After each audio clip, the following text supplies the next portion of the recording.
Real estate is a vast field with countless niches, making it challenging to determine where to start. When I was a teenager, I used to go to the library and read books on real estate.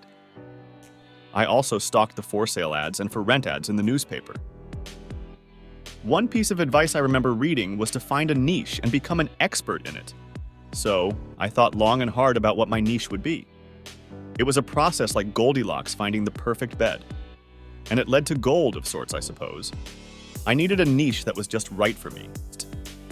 I decided my Goldilocks niche would be single-family, 3-bedroom, 1-bathroom slab homes. I did buy a few homes with basements, garages, or more bathrooms, but they all became much bigger headaches than single-family, 3-bedroom, 1-bathroom slab homes. Here's why this niche strikes the right balance, and why it could be ideal for other investors as well. Check out the full details by visiting the link in the description. Why 3-bedroom, 1-bath slab homes? 1. Low barrier to entry. When I bought my first house, it only cost me $800 out of pocket. It was $83,000, which was a fair price back then. This low initial investment made it feasible to enter the market and start building a real estate portfolio.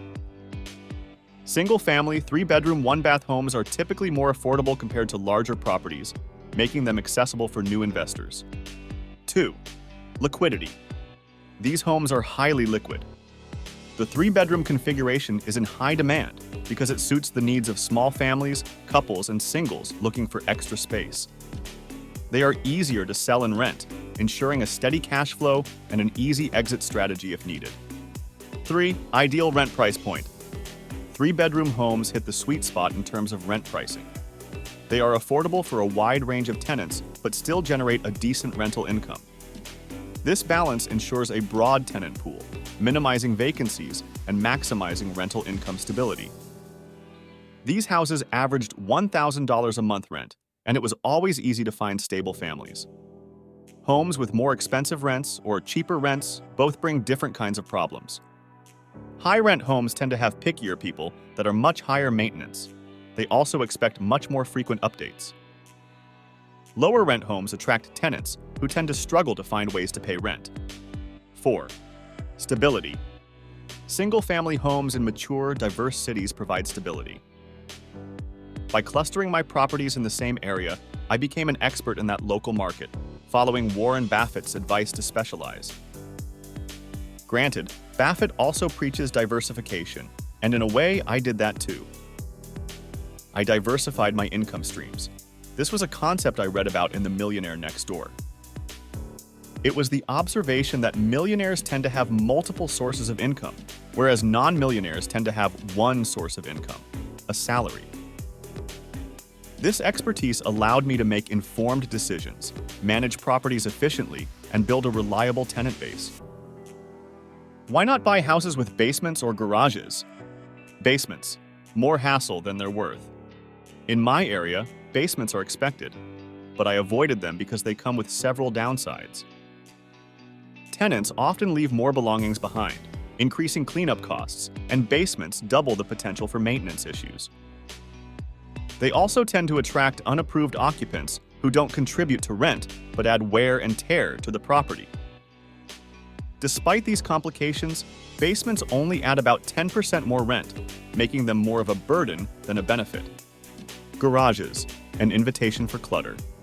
I avoided renting houses with garages because they often become storage spaces for tenants' unused belongings instead of parking, leading to extra maintenance without adding rental value. It also makes it harder to monitor tenant activity, since you can't see if a car is parked overnight. Every time a tenant moved out, I was left dealing with their leftover clutter, making garages more hassle than they're worth for rentals. Strategic diversification. While I focused primarily on slab homes without basements or garages, I ensured some diversification in my portfolio. I owned a few properties with basements and a couple with 2 bathrooms.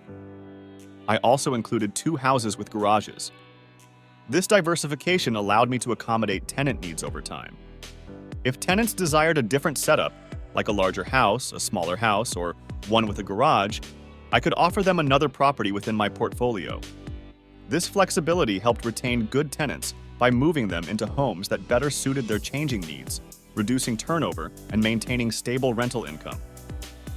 Investing in single-family, 3-bedroom, 1-bathroom slab homes has proven to be the Goldilocks principle in real estate for me. Not too big, not too small, but just right. This niche offers a low barrier to entry, high liquidity, ideal rent price points, and stability. I've built a reliable and profitable real estate investment strategy by avoiding the complications of basements and garages and maintaining some portfolio diversification. If you're looking to start or refine your real estate portfolio, consider this balanced and manageable approach. Thanks for watching, and if you found this video helpful, don't forget to like, subscribe, and share it with your friends. Also, don't forget the link in the description.